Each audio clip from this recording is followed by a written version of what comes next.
Hello everyone. 5 और 6 तारीख का जो करंट अफेयर्स है हम यहाँ पे साथ में डिस्कस कर रहे हैं, क्योंकि ज़्यादा टॉपिक इसमें बन नहीं रहे हैं। ईरान इजराइल का वॉर तो चल रहा है, लेकिन कोई बहुत ज़्यादा टॉपिक ऐसे नहीं आ रहे हैं जिस पे एमसीक्यूज बन सकते हैं। तो हमने यहाँ पर जो 5-6 का डिस्कशन साथ में रखा है, प्रोबेबली 7 तारीख को हम क्या सेपरेट डिस्कशन रखेंगे, और 5-6 तारीख को हम यहाँ पे 13 क्वेश्चन हमने यहाँ पे डाल रखा है कि 13 क्वेश्चन की हम यहाँ पे चर्चा करेंगे। चलिए, पहला जो टॉपिक है वो हम बात करना शुरुआत करते हैं। किस टॉपिक से? जो पहला टॉपिक है हॉर्मुज जो स्ट्रेट है उसके बारे में है। अब ये स्टेट क्यों न्यूज़ में है? क्योंकि अगर आप देखोगे ऐसा लग रहा है कि इस स्टेट में, आपको पता है कि ईरान का यहाँ पे वॉर चल रहा है, ईरान इजराइल का और यूएस का, ठीक है ना, ईरान इजराइल और यूएस का। अब यहाँ से जो सी रूट है वो अगर आप देखोगे यूएई होते यहाँ पे, ये सी रूट हॉर्मुज होते हुए अरेबियन सी में आता है, अरब की खाड़ी में आता है, ठीक है। ये ईरान वाला रीजन, तो ईरान का हो चाहे कोई भी जो गल्फ कंट्रीज़ हैं उनका तेल यहाँ से आता है। तो ये स्टेट खतरे पड़ने से भारत को जो ज़्यादा तेल है वो डिपेंडेंसी रूस उसके ऊपर होनी पड़ेगी। तो अभी क्या किया, अमेरिका ने भी भारत को अलाउ किया है कि ठीक है भाई, तुम 30-35 दिन क्या करो, भारत से रूस से तेल ले लो, रसिया से तेल ले लो। तो ये टॉपिक यहाँ पे न्यूज़ में था। अब अगर आप देखोगे ना, तो टोटल 50% जो भारत का ऑयल इम्पोर्ट है, 50% जो ऑयल इम्पोर्टेड इसी रूट से भारत का होता है। बाकी 50% हम अलग अलग जगह से लेते हैं, लेकिन हम यहाँ पे इसी से लेते हैं। अब इंडिया क्या है, थर्ड लार्जेस्ट ऑयल कंज्यूमर भी है ग्लोबली अगर हम बात करेंगे, है ना। और जो भारत क्या करता है ना कि लगभग 88% जो ऑयल है वो इम्पोर्ट करता है अपनी यूज के लिए। तो बहुत बड़ा नंबर है। अगर आप देखोगे ना, तो कहीं ना कहीं जो तेल का जो प्राइस है वो डिपेंड करता है कि किसी भी कंज्यूमर गुड्स है उनका प्राइस बढ़ेगा नहीं बढ़ेगा, सरकार का रेवेन्यू, बहुत सारी चीज़ें यहाँ पे डिपेंड करती हैं। बात हम कर लेते हैं यहाँ पे इस स्टेट की। तो नॉर्थ में इसके यहाँ पे बाल अब्बास जो बंदरगाह है, तो यहाँ पे ईरान का पड़ता है। वहीं साउथ में आपको अगर आप देखोगे तो आपको यहाँ पे ओमान का रीजन देखने को, ये वाला जो रीजन है रेड कलर का, ये ओमान का पार्ट माना जाता है। ये तो यूएई है, लेकिन ये वाला रीजन ओमान को बिलोंग करता है, ठीक है। तो एक तो ये इंपॉर्टेंट आपके लिए हो गया। और मुसादम पेनिनसुला, ये जो रीजन है ना, ये ट्रायंगल वाला मुसादन पेनिनसुला या मुसादन जो प्रायद्वीप है उसको यहाँ पर बोला जाता है, ठीक है। तो ये न्यूज है। अब हम स्टेटमेंट देखें किस तरह क्वेश्चन बन सकते हैं। तो जैसे क्वेश्चन ये बना कि जो स्टेट ऑफ हॉर्मुज है वो कनेक्ट करता है फारस की खाड़ी को पर्शियन गल्फ को अरेबियन सी से। मतलब ये वाला जो गल्फ है पर्शियन गल्फ है और ये अरेबियन सी है, इसको कनेक्ट करता है। तो पहला स्टेटमेंट करेक्ट हो जाएगा। यूपीएससी कन्फ्यूजन कहाँ पे क्रिएट करेगा? यूपीएससी कन्फ्यूजन क्रिएट करेगा, आपने ये इस तरह का रीजन देखा होगा, ठीक है ना। हम बात कर रहे हैं यहाँ पे स्टेट ऑफ हॉर्मुज की, ठीक है ना। यहाँ पे अगर आप देखोगे तो ये वाला जो रूट है, अगर अफ्रीका का आपने मैप देख रखा होगा, तो ये वाला रूट रेड सी को अरेबियन सी से कनेक्ट करता है, बाब अलमंदेव जो स्टेट है।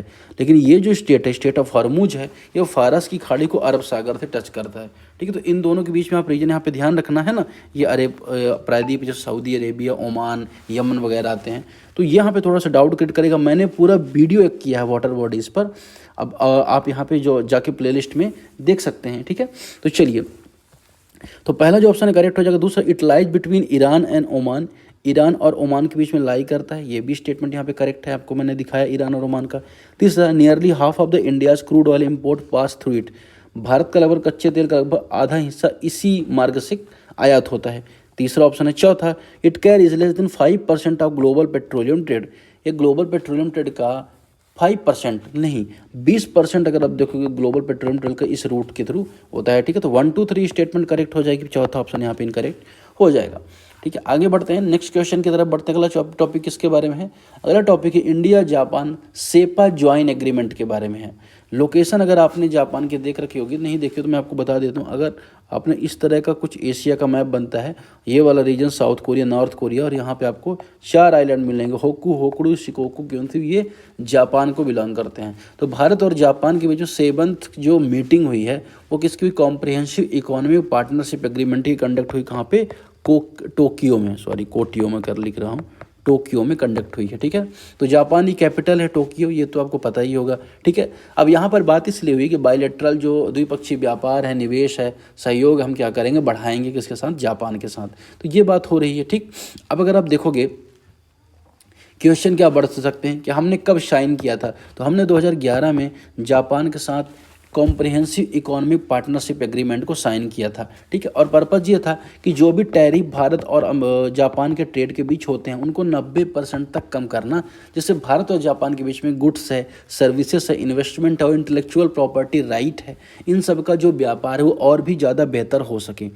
स्टेटमेंट्स बन रहे हैं India Japan comprehensive economic partnership agreement के बारे में, आपको स्टेटमेंट में से सही स्टेटमेंट बताना है।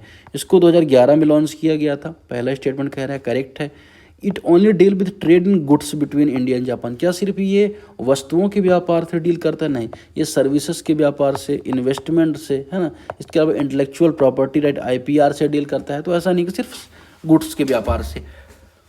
तीसरा option, it aim to eliminate tariff and majority bilateral trade. इसका उद्देश्य द्विपक्षीय व्यापार के अधिकांश हिस्से पर टैरिफ समाप्त करना है।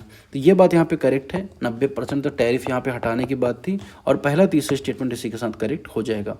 चौथे टॉपिक की तरफ बढ़ेंगे। चौथा टॉपिक इंपॉर्टेंट इसलिए है क्योंकि असेम्बलेन म्यूजियम में जो ऑक्सफोर्ड में है, UK में है, उसने रिटर्न की है 16वीं सेंचुरी की पुराना स्टैचू। किसका?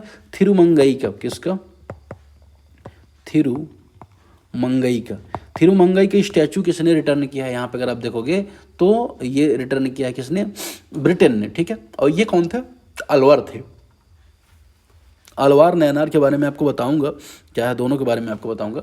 अब अगर आप देखोगे तो ये जो स्टैचू है पिलाउन किस स्टेट को करता है? तो अगर आप देखो सुंदर राजा पेरुमल टेम्पल हुआ करता था, ये टेम्पल हुआ करता था तमिलनाडु में, वहाँ का ये पार्ट था। ठीक है, तो एक तो ये आपके लिए जानना जरूरी हो जाता है। फिर अगर आप देखोगे तो 1957 में इसकी फ़ोटो के बारे में पता चला, बाद में बात होती रही, है ना।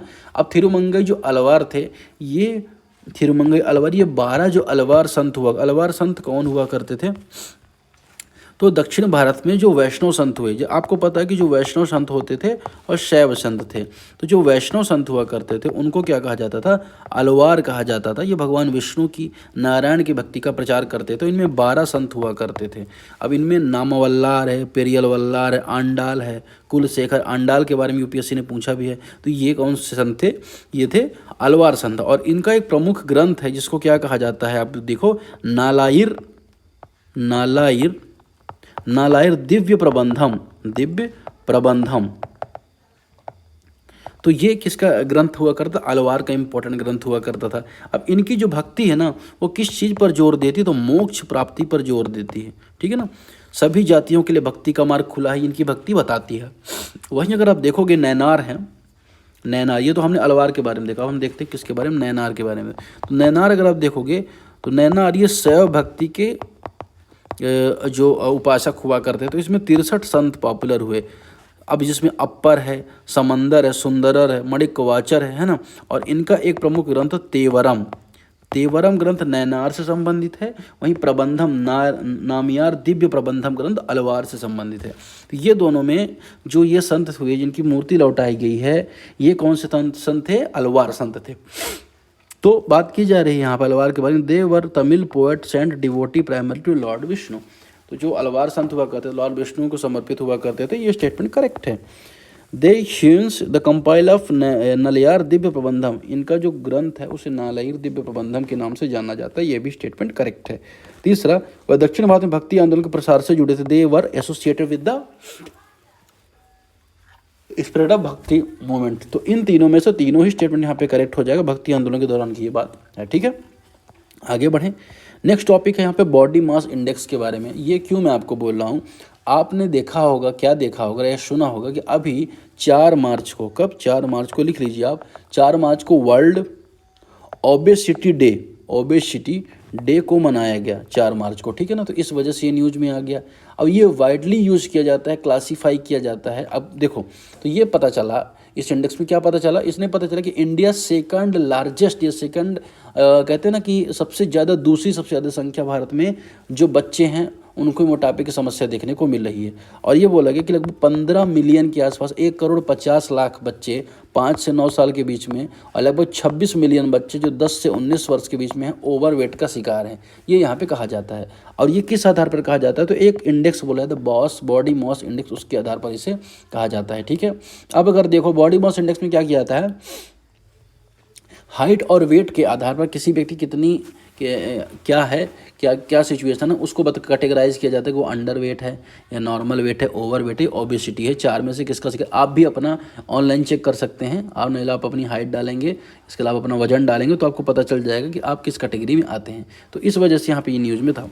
अब ऑप्शन देखें तो जो BMI है, इस calculate dividing weight in kilogram और square of height and meters. ये बात यहाँ पे करेक्ट है।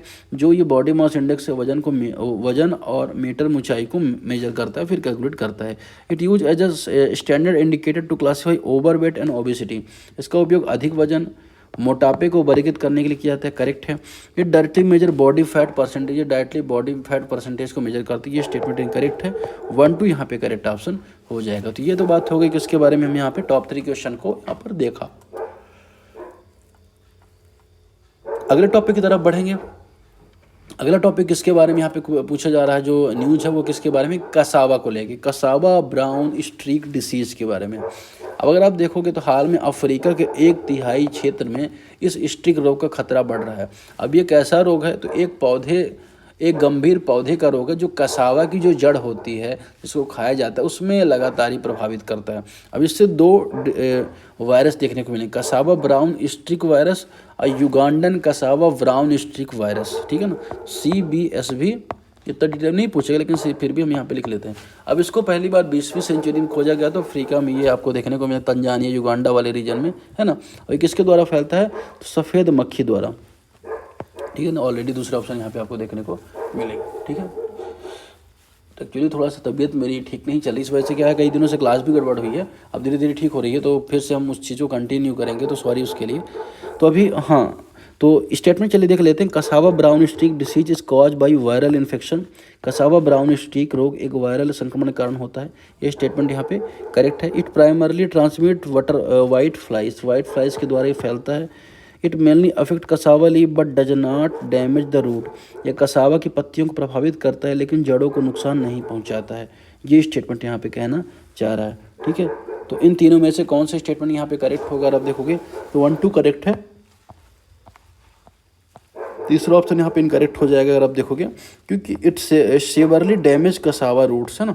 ये तो ये क्या करते हैं, डैमेज करते हैं कसावा रूट्स को। ठीक, तो क्वेश्चन नंबर जो 5 उसका सही आंसर क्या हो जाएगा, 1 और 2 ओनली। क्वेश्चन नंबर 6 देखें, मूसा सिक्किमेनेसिस के बारे में। नागालैंड के जो रिसर्चर्स हैं उन्होंने पाया कि क्लाइमेट रेजिलियंट एग्रीकल्चर के लिए मूसा सिक्किमेनेसिस, जो एक तरह की जंगली केला प्रजाति है, बनाना प्रजाति है, उसकी जो जेनेटिक इन्हेंसमेंट है उसको हमें ध्यान देना पड़ेगा। और उसका जेनेटिक इन्हेंसमेंट करते हैं ना, जिसको दार्जिलिंग केला कहा जाता है, सिक्किम केला कहा जाता है, तो वो क्या करेगा, इसकी जो तो प्रोडक्शन भी बढ़ जाएगा और क्या इसकी यूज भी यहाँ पे बढ़ जाएगा। ठीक है, तो ये यूज इन द सेंस मतलब इसकी उपयोगिता भी बढ़ जाएगी। इस वजह से न्यूज में था, कोई ज़्यादा डिटेल इसका कोई ज़्यादा इंपॉर्टेंट टॉपिक नहीं है। मूसा सिक्किमेनेसिस है और इस किससे संबंधित, केला की प्रजाति है। ठीक है, नागालैंड से संबंधित है। तो यहाँ पे स्टेटमेंट का पूर्वी हिमालय का हिस्सा है, native of eastern Himalaya, correct हो जाएगा। इसे खाद्य फल के रूप में उपयोग किया जाता है, widely cultivated commercially for edible fruit production. तीसरा, it is important as a genetic resources for crop improvement. यह फसल सुधार के लिए एक महत्वपूर्ण अनुवांशिक संसाधन है। ठीक है, तो इन तीनों में से सही स्टेटमेंट कौन सा होगा, तो 3 के तीनों आई थिंक यहाँ पे होने चाहिए। मैं एक बार चेक कर लेता हूँ। 1 2 स्टेटमेंट यहाँ पे इनकरेक्ट है। इट इज़ वाइडली कल्टीवेट नहीं किया जाता, यही स्टेटमेंट यहाँ पे थोड़ा सा मैंने नहीं ध्यान दिया। तो यहाँ पे अगर आप देखोगे तो ये जो दूसरा स्टेटमेंट है, not widely cultivated for edible fruit, है ना, तो वाइडली कल्टीवेटेड नहीं होता है। ठीक है, सही आंसर क्या हो जाएगा, 1 और 3 यहाँ पे सही आंसर हो जाएगा। अगला क्वेश्चन किसके बारे में, कंसिडर द फॉलोइंग स्टेटमेंट्स, यहाँ पे कुशिंग सिंड्रोम के बारे में है। कुशिंग सिंड्रोम के बारे में हाल में भारत का जो रक्षा मंत्रालय है उन्होंने एक कॉन्ट्रैक्ट साइन किया है, कितने का, 5083 करोड़ रुपए का, है ना। और इसमें क्या शामिल है, उसमें शामिल है कि जो इंडियन कोस्ट गार्ड है ना, भारतीय तटरक्षक बल है, उसके लिए 6 एडवांस लाइट हेलीकॉप्टर MK3 को क्या किया जाएगा, इन्हेंस किया जाएगा और भारतीय जो इंडियन कोस्ट गार्ड उसमें शामिल किया जाएगा। साथ ही जो इंडियन नेवी है, अगर हम बात करें तो नेवी के लिए surface to air vertical launch sit missile को स्टिल मिसाइल को क्या किया जाएगा, बाई किया जाएगा। तो इस वजह से ये चीज़ न्यूज़ में आ गई। जो अगर हम बात करें स्टिल मिसाइल की, SSTIL, तो ये एक तरह का मीडियम रेंज की मिसाइल है, मध्यम दूरी की मिसाइल है। मतलब सरफेस डे मतलब ज़मीन से लेकर आकाश की तरफ जाती है, आकाश में क्या करती है, हिट करती है। और ये किसने डेवलप किया, तो इसे रसिया ने डेवलप किया। बहुत इंपॉर्टेंट है, वन लाइनर फैक्ट पूछा जा सकता है, ठीक है। तो ये चीज़ आपको थोड़ा सा याद रखनी है। पर्पज़ क्या है कि जितने भी युद्धपोत होते हैं या अगर हम बात को वॉरहेड्स होते हैं, तो उनको ऐसा लगता है कि हवाई से कोई खतरा सामने आ रहा है, तो मान चलिए ये ज़मीन में है, देख रहा है कि यहाँ से कोई खतरा उड़ उड़ के आ रहा है, तो हमने यहाँ से क्या किया, गोली इसे मारा, इसे यूज़ किया, तो इसे हवा में इसने नष्ट कर दिया, ठीक है। तो चाहे कोई सुपरसोनिक स्पीड में हो, एंटी शिप हो, ड्रोन हो, किसी को भी क्या कर सकता है, एक साथ 12 टारगेट्स को हिट कर सकता है। और इसकी रेंज अगर आप देखो 3.5 किलोमीटर से लेकर 50 किलोमीटर तक आपको देखने को मिलेगी। भारत खरीद रहा है, भारत का नहीं है, रशिया से खरीद रहा है। किसके लिए खरीद रहा है, नेवी के लिए खरीद रहा है, सरफेस टू एयर है, बस इतना ही याद रखना है। सरफेस टू एयर है, ये स्टेटमेंट बन सकता है। या तो पूछेगा सर कि मल्टी टारगेट हिट कर सकता है, बिल्कुल करेक्ट कर सकता है, तो दूसरा ऑप्शन भी करेक्ट हो जाएगा। तीसरा, इसे भारत ने डेवलप किया, नहीं नहीं नहीं, इसे रशिया ने डेवलप किया है, बस सिंपल सी बात है। तो 1 2 यहाँ पे करेक्ट आंसर हो जाएगा। देखिए करंट अफेयर जब हम पढ़ते हैं और जब प्रैक्टिस करते हैं ना साथ में, तो हमें बहुत आसान लगता है कि ठीक है हो जाएगा हो जाएगा, लेकिन जब हम पढ़ रहे होते हैं ना, तो हम कभी कभी ध्यान नहीं देते कि कौन सी चीज़ें क्वेश्चन बन सकती हैं। इसीलिए मैं करंट अफेयर को प्रैक्टिस फॉर्म में यहाँ पे रखता हूँ। जैसे यहाँ पे सरफेस टू एयर है ना, तो मैंने यहीं पे जानबूझ के आपको बार बार 50 बार यही बात बोली। यहाँ पे मैंने चित्र बना के दिखाया आपको, कि आपको पता रहेगा कि भाई अगर कोई सिस्टम है स्टील, जिसे सर ने बताया था, तो आपको पता रहे एग्जाम में कि हाँ ऐसा कोई सिस्टम था जिससे अटैक किया जा सकता था, तो वो यहाँ पे आपकी यूज में आ सकता है। तो ठीक है, तो सही आंसर क्या आपके लिए हो जाएगा, यहाँ पर सही आंसर हो जाएगा 1 और 2 ओनली, ठीक है। क्वेश्चन नंबर 8 देखें, कार्बी ऑगलोंग जो जिंगर है उसको जीआई टैग किस वर्ष मिला था, यहाँ पे क्वेश्चन पूछा जा रहा है। मुझे एग्जैक्टली नहीं याद है, मैं आंसर देख लेता हूँ। 2015 में इसको जीआई टैग मिला था। जीआई टैग किसको मिलता है, तो किसी इंटेलेक्चुअल प्रॉपर्टी को मिलता है, किसी जोग्राफिकल ओरिजिन को खास ध्यान में रख के दिया जाता है, किसी क्वालिटी को ध्यान में रख के दिया जाता है। अब होता तो WTO के प्रावधान के अंतर्गत है, लेकिन भारत में इसको लेकर 1999 में एक्ट बना था, जिसे कहा जाता है geographical identification of GI of goods registration and protection act, ठीक है। बाद में 2003 में इसको लागू किया गया, और इसका क्वार्टर आपको कहाँ पे, चेन्नई में देखने को मिलेगा, ठीक है। तो जीआई टैग की क्वालिटी क्या होती है, किसी रीजन स्पेसिफिक होता है, नकली उत्पादों को रोक लगाता है, और जो कहते हैं ना कि जो वेंडर्स होते हैं, या अगर हम बात करें लोकल जो लोग जो खुद प्रोडक्ट बनाते हैं, उनको क्या करते हैं, उनके इंटरेस्ट की रक्षा करता है। और इसका टाइम पीरियड 10 वर्ष का हो, 10 वर्ष के बाद इसको रिन्यू करवाया जाता है। अब बहुत सारे प्रोडक्ट हैं जिनको मिला हुआ है, जैसे दार्जिलिंग की जो चाय पश्चिम बंगाल की मिला, बनारसी साड़ी को मिला हुआ है, बिहार की मधुबनी पेंटिंग को मिला है, पोचमपल्ली इकत जो खिलौने होते हैं तेलंगाना उनको मिला हुआ है, वहीं तमिलनाडु के जो कांचीपुरम सिल्क है उसको मिला हुआ है, फांसो आम महाराष्ट्र को मिला हुआ है। लेकिन सबसे पहले अगर आप देखो, कभी क्वेश्चन पूछा जाता है, 2004 में जीआई टैग मिला था किसको, दार्जिलिंग की जो चाय उसको यहाँ पर मिला था। तो ऑप्शन यहाँ पे ये करेक्ट हो जाएगा। अब जो क्वेश्चन है सारे आपके लिए, क्योंकि मैंने कल प्रैक्टिस करवाया था वर्ल्ड वाइल्ड लाइफ डे कब मनाया जाता है, आपको करेक्ट आंसर बताना है कब मनाया जाता है। तो आप कमेंट ऐसे करना 10 का बी या 10 का सी, जैसा आपको लगे, ठीक है ना। एक ये टोक्योड्रोमनस उल्टापेनेसिस किस प्रकार के जीव समूह से हैं, इसका भी आंसर क्या होगा। अगर आपको नहीं पता है तो आपको क्या करना है, इस आंसर की को इस कॉपी को टेस्ट को डाउनलोड करना है, जो मैं करंट अफेयर फाइल दे रहा हूँ टेलीग्राम चैनल से @इंडियाज अफेयर्स बाय दिवस द्विवेदी सर्च करेंगे, डिस्क्रिप्शन में लिंक है, नहीं तो आप मुझे इससे में सर्च कर सकते हैं, या मेरा नंबर भी यहाँ पे दिया हुआ व्हाट्सअप नंबर है, जो जिसमें आप मैसेज करोगे तो टीम में कोई ना कोई आपको ये चीज़ रिप्लाई कर देगा, ठीक है। तो चलिए ये बात हो गई। अब अगर आप देखो कि यहाँ पे ये क्वेश्चन है, कसाबा ब्रोन स्टिक डिसीज को हमें मिलान करना है, तो हमने देखा था ये केले से संबंधित है, मूसा सिक्किमेंसिस एक पादप रोग है, और ये जो टोक्योड्रोमनसिस है ये घास छिपकली है। तो इस तरह से आपको पेयर इसका भी मिलाना है। एक पेयर मैंने ऑलरेडी मिला दिया, दूसरा पेयर मैं आपके लिए प्रैक्टिस करने के लिए छोड़ रहा हूँ कि आप इसमें से पेयर मिलाओगे, ये वाला और ये वाला दोनों, क्योंकि ये दोनों मैंने कहीं ना कहीं पहले डिस्कशन में बता दिया है। तो आप पेयर्स लगाओगे जिससे आप कभी प्रैक्टिस होगी। हर तरह के क्वेश्चन के लिए आप प्रिपेयर रहना, 1 लाइनर क्वेश्चन के लिए प्रिपेयर रहो, स्टेटमेंट वाले क्वेश्चन के लिए प्रिपेयर रहो, पेयर्स में क्वेश्चन के लिए प्रिपेयर रहो, और प्रैक्टिस इतनी तगड़ी होनी चाहिए ना कि एग्जाम में आपको कभी कोई गलती ना हो, करंट अफेयर में ना आप करेक्ट करो, बल्कि अगर आप देखोगे तो टाइम भी बचाओ। तो ये मेरा प्रयास है, और आई होप कि मैं जितनी मेहनत कर रहा हूँ आप लोग इतनी मेहनत कर पा रहे हो। मैंने एक भी दिन करंट अफेयर मिस अब तक नहीं किया है, तो आप लोग भी अगर आप पहला दिन है तो पुराने वीडियो सारे देख लें। मैंने यहाँ से 15 जून से मैंने करंट अफेयर कवर करवाना शुरू किया, आप 1 जुलाई से देख सकते हैं। 1 जुलाई से लेकर अब तक के सारे करंट अफेयर कवर कर लीजिए, और 20-20 मिनट के वीडियोज़ रहते हैं, 25 वीडियो 24-25 वीडियो महीने में आते हैं, सारा करंट अफेयर आपका 1 स्टॉप में कवर हो जाता है, ठीक है। तो आज के डिस्कशन फिलहाल इतना ही, मिलते हैं, थैंक यू वेरी मच।